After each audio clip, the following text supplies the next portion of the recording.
সম্মানিত দর্শক, ছোট বাচ্চাদের এই প্যান কার্ড সেলারটি কীভাবে কাটিং এবং সেলাই করবেন একদম সহজে শেখাবো। প্রথমে আমাদের কাপড় নিতে হবে। তো এখানে আমরা কাপড় নিচ্ছি, কাপড়টি 2 পার্ট করার পর ঠিক এভাবে 4 পার্টে ভাঁজ করে নিতে হবে। এরপর এখানে একটি মার্জিন করব। এইখান থেকে রাবারের জন্য 2 ইঞ্চি নিয়ে আরেকটি মার্জিন করব। এইখান থেকে আমি লম্বা নিচ্ছি 25 ইঞ্চি পরিমাণ 5 বছর বাচ্চার জন্য, যার যতটুকু প্রয়োজন নেবেন। এরপর এখান থেকে হাই নিব 10 ইঞ্চি পরিমাণ, এখানে একটি মার্জিন। এখানে নিব আমরা 12 ইঞ্চি পরিমাণ, এরপর 1.5 ইঞ্চি রাউন্ড শেপের জন্য এভাবে হাই রাউন্ড শেপ। এইখানে নিব আমরা দেখেন 2 ইঞ্চি নেওয়ার পর এপাশে একটি শেপ দিতে হবে প্যান কার্ড সালোয়ারের। এরপর এখান থেকে নিতে হবে 5 ইঞ্চি, এরপর সেটার জন্য 1 ইঞ্চি বাড়তি কাপড় রেখে আমরা এইভাবে মার্জিন করে কাটিং করে নিব। এটা 4 থেকে 5 বছর বাচ্চার জন্য আপনারা এইভাবে কাটিং করবেন। এরপর কিভাবে সেলাই করতে হয় সেটাও আমি একদম সহজে আপনাদের বুঝিয়ে দিব। জাস্ট আমাদের কাটিং করা হয়ে গেছে, নিচের দিকে একটু কেটে নিলে হয়ে যাবে। এখন এটা সেলাই করব। এখান থেকে একটা পার্ট সরিয়ে নিয়ে আরেকটি পায়ের যে অংশ আছে সেখানে আমরা দেখেন এই পাশে চাপ সেলাই দিব। ঠিক আছে, দুইটা পার্ট এক জায়গায় ধরে এই পাশে সেলাই দেওয়া হয়ে গেলে আরেকটি পায়ের পার্ট আছে সেখানে ঠিক এইভাবে চাপ সেলাই দিতে হবে, মানে দুইটা কাপড় এক জায়গায় সেলাই দিতে হবে। আচ্ছা, প্যান কার্ড সেলারের এই সেলাইটা কিন্তু দিতে হবে। দেওয়ার পরে এখন যে নিচের যে বাড়তি কাপড়টা, সেই বাড়তি কাপড় সহ এটা উপরে আমরা একটা চাপ সেলাই দিয়ে দেব। এখানে কেউ 2টা অথবা কেউ একটা চাপ সেলাই দিয়ে নেয়, যার যেরকম রুচি বা যার যেরকম পছন্দ আপনারা এখানে চাপ সেলাইটা দিয়ে নেবেন। প্যান কার্ড সেলারের এভাবে 2টা সেলাই দিলে সব থেকে দেখতে বেশি ভালো লাগে। আপনি চাইলে একটা সেলাইও দিতে পারেন।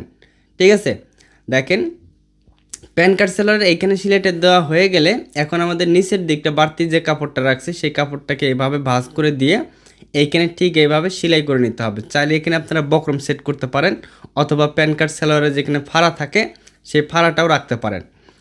তো এইভাবে একই নিয়মে 2টা পায়ের পা এভাবে সেলাই করে নেওয়ার পর এখন এইভাবে ধরে পায়ের লুসের মাপটা, অর্থাৎ পায়ের যে মুহুরির লুসের মাপ যার যতটা প্রয়োজন মাপ দিয়ে নিয়ে এখানে একটা বারটেক দেবেন।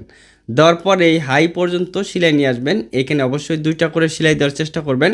আমি এখানে 2টা সেলাই দিলাম। এখন 2টা পায়ের পা একই মাপে রেখে আমরা এইভাবে সেলাই করে নিব। দেখেন, ঠিক আছে, ছোটদের এবং কি বড়দের একই নিয়মেই কিন্তু কাটিং করতে হবে বা একই নিয়মেই সেলাই করতে হবে, শুধু ছোট এবং বড় হওয়ার কারণে মাপের ভিন্নতা থাকবে। এরপর 2টা কাপড় উল্টা পাশে এইভাবে রাখার পর এখান থেকে ঠিক এইভাবে ধরে হাই জয়েন করতে হবে। এভাবে হাই জয়েন করলে সবথেকে সুন্দর হবে বা এটা হচ্ছে সঠিক নিয়ম হাই জয়েন করার। যদিও বা এক একজন এক একভাবে হাই জয়েন করে, আপনি চাইলে হাইয়ের জয়েনটা আরও ভিন্ন পদ্ধতিতে করতে পারেন। তবে যার যেভাবে সুবিধা হয় বা যেভাবে ভালো লাগে সেলাই দিয়ে নেবেন। তবে এটাই হচ্ছে সবথেকে সঠিক নিয়ম বা এইভাবেই হাই জয়েন করলে সবথেকে ভালো হয়। তো এখানেও আমরা 2টা করে সেলাই দিয়ে দিচ্ছি। দেখেন 2টা সেলাই দেওয়া আমাদের হয়ে গেল। এখন এই সালোয়ারটা আমরা সোজা পাশে আনবো। সোজা পাশে আনার পর এখন রাবার সেট করতে হবে। এখানে আমরা চিকন রাবার লাগাবো, তার জন্য একটা ভাঁজ দিয়ে প্রথমে একটা সেলাই করে নিব। ঠিক আছে, 2 ইঞ্চি পরিমাণ যে বাড়তি কাপড় রাখছিলাম সেইখানে একটা ভাঁজ দিয়ে সেলাই করে নেওয়ার পর এখন আমরা আরেকটি ভাঁজ দিব। এই ভাঁজটা 1.5 ইঞ্চি পরিমাণ রাখবো। দেওয়ার পর এখানে চিকন রাবার ঢোকাবো, তার জন্য 1 ইঞ্চি ফাঁকা রেখে আমরা এখানে সেলাইটা ধরবো। আর এই সেলাইটা দিব 1.5 ইঞ্চি চওড়া করে ভাঁজ রেখে, যাতে কোনো জায়গায় চিকন বা মোটা যাতে ভাঁজটা না হয়, যাতে এক মাপের হয়, তাহলে আমাদের রাবার ঢোকাইতে সহজ হবে। আচ্ছা, এই মাঝখানে আরেকটা সেলাই দিতে হবে, তাহলে নিচে এবং উপরে একটা ঘাট হবে। 2টা ঘাটে আপনারা রাবার লাগাবেন, উপরেরটা এবং কি নিচেরটা। এই রাবারটা সেফটি পিন দিয়ে লাগিয়ে নিতে হবে। তো কিভাবে লাগাবেন সেটা আমি দেখিয়ে দিচ্ছি এবং কতটুক নেবেন। 4 থেকে 5 বছর বাচ্চার জন্য আপনারা যারা এই রাবারটা লাগাবেন 15 ইঞ্চি বা 14 ইঞ্চি এরকম লম্বা 2 টুকরা রাবার নেওয়ার পর আপনারা এই সেফটি পিন দ্বারা লাগিয়ে নেবেন। এখানে যে 1 ইঞ্চি ফাঁকা রাখছিলাম সেই ফাঁকা জায়গাটা দিয়ে প্রথমে উপরের যে ঘাটটা আছে সেই উপরের ঘাটে ঠিক এইভাবে আপনাদের রাবারটা ঢুকিয়ে নিতে হবে। এটা হচ্ছে সবথেকে সহজ হবে। আপনি চাইলে যে মোটা এলাস্টিক রাবারটা বড়দের জন্য যেভাবে সেট করেন সেইভাবে সেট করতে পারবেন, সমস্যা নাই। তবে এই যে এখন যেটা দেখাচ্ছি এটা হচ্ছে আগের পদ্ধতি, বা যখন মোটা রাবার ছিল না তখন কিন্তু আমরা এইভাবেই রাবারগুলো লাগিয়ে নিতাম, আগেকার চিকন রাবারটা।